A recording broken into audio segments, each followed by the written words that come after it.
Hey everybody, this is Jo and I'm here in my Houston, Texas garden. I'm in zone 9A and it's the beginning of December, and I am going to give you a look around, a little bit of the back half of the garden. If you've been watching the last little while, you know that I broke an ankle, broke some bones in this foot, and so I'm just doing shorter videos. I'm finally able to walk a little ways, and so I'm going to hippity hop around for a few minutes and show you what's going on. Now over here, first of all, this coneflower that I showed you was a volunteer, and it has been sitting here with no flowers on it for 2 years, and it has finally bloomed this week, so I'm super happy about that. Isn't he cute? And then I've got in here, it's just sort of starting to take hold. It'll bloom in early spring, mid-spring maybe.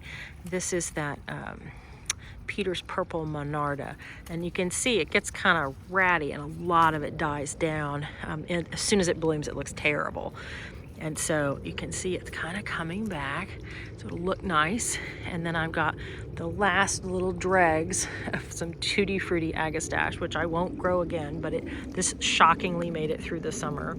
And maybe it will make it through into next spring, but I don't have a lot of hope. All this lovely Mystic Spires salvia, and then I have my one Spires salvia, and we're just checking out to see what happens and how that one turns out. That was just that's an experiment. I've got some great little globs of parsley back there. Parsley is my theme, so this will be a giant early spring to mid-spring. It'll be a big puff of yellow floaty flowers, and it's a host plant for the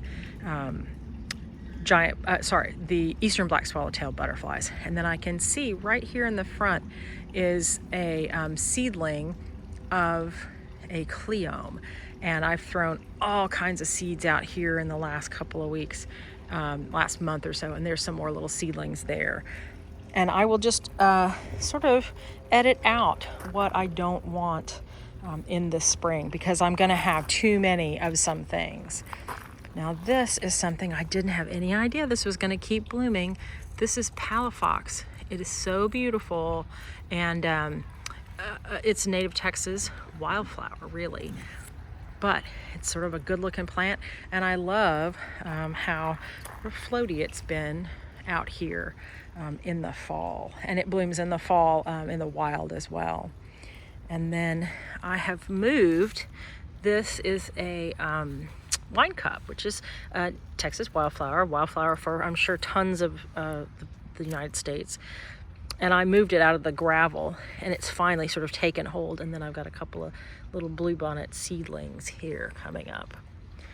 And this rose is Souvenir de la Malmaison, and I don't have anything real pretty to show you right now, but it has looked really nice. As soon as it cools down, we've had a lot of rain, things perk up.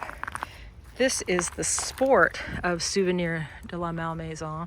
This is Clotilde Super. It's kind of ratty looking, but it's had, a lot of flowers in the last couple weeks. I think I've got some thrips. I can tell where it's not opening, that's thrip damage, and I should come and cut all of these buds off, every little bud, because even when it's open this far, thrips can get in, and then it won't open properly. But I have done obviously very little to basically nothing out here in the last 3 weeks since I had my fall.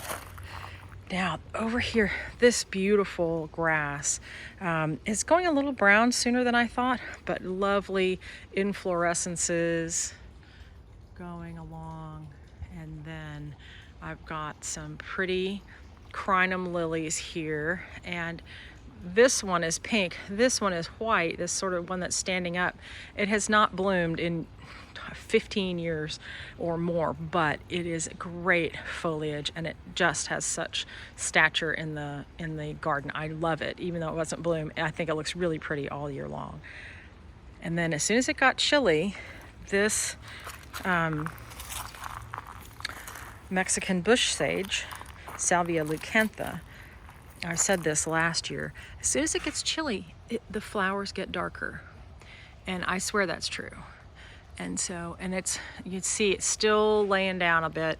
But this past year, I didn't really plant anything between this and the grasses because I knew that no matter how much I Chelsea chopped this thing over the year, during the year, that it was still going to be too tall and fall over. But I think it looks really beautiful. And it's not showing up as well. You know, it never is on video as well as I hope it would. But it just looks so pretty. And the little, like I mentioned last time, the little gomphrena just floating back there, so pretty. Just little dots of pink. And then this is that knotweed that I really like. It's a bit invasive, and not real invasive, but a bit invasive in my garden. It's so cute and pretty, but it is non-native and invasive enough. I would not grow it again, and when I see it somewhere else, I tend to pull it up so it doesn't run wild in my garden either. Now on this side, more crinums, and then in the fall, goodness, look how beautiful the shrimp plant is. It looks so lovely. You kind of wait all year. The yellow ones bloom much earlier, so I kind of feel like I wait for these all year. And then I've got amaryllis coming up, and then here just the dregs. They were sort of pretty when I was not making videos, but I've got one last one, a little fall aster, and that was real pretty, and it's sort of taking hold and looking better. Some coming up. It struggled in the drought a lot. And then you can see my little water, they just fill up with leaves every single day, and so we haven't kept track since I haven't been out here. And then, oh my goodness, look at this. See, I haven't been out here. This is stock that I grew last year. It was wonderful. I bought more this year. It already sort of went to seed, went over. I trimmed it back down, and so this is all new flowers in the last week, in the last 2 or 3 weeks. I mean, it makes funny little seed pods. I need to get out here with some clippers, but it makes funny little seed pods. So anyway, it smells nice. Well, it depends on who you are. But I loved it last year, and I love it this year.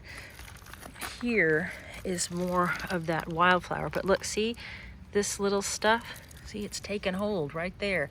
And I'll pull that out. Oh, I didn't get the roots out. But you can see it's just wandered over here. So I'm gonna pull that out. And then this is a Bright by Fred. This is a nice little wine cup. And then the begonias that I put in are looking pretty good. This one actually is from cuttings. Shocking. I'm not good at that. This one looks really nice.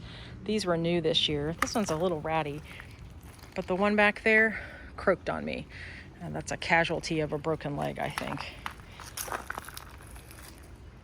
We've had a couple of fires. It's gotten chilly enough. We've had a couple of fires so far this year. And I'm going to end on this beautiful penta that has gone strong for, gosh, you know, since the spring. It has never stopped. It is the favorite of butterflies really out here. I think this has the most butterflies of anything. I love it, and I love this giant one. And the pale pink back there has really come back since the rain and the cool. It's come back into its own as well. Well, you guys, thanks for looking, and I will do another little video for the far back here in a little while, but I'm gonna go put my foot up in the little chair. Y'all take care. Bye-bye.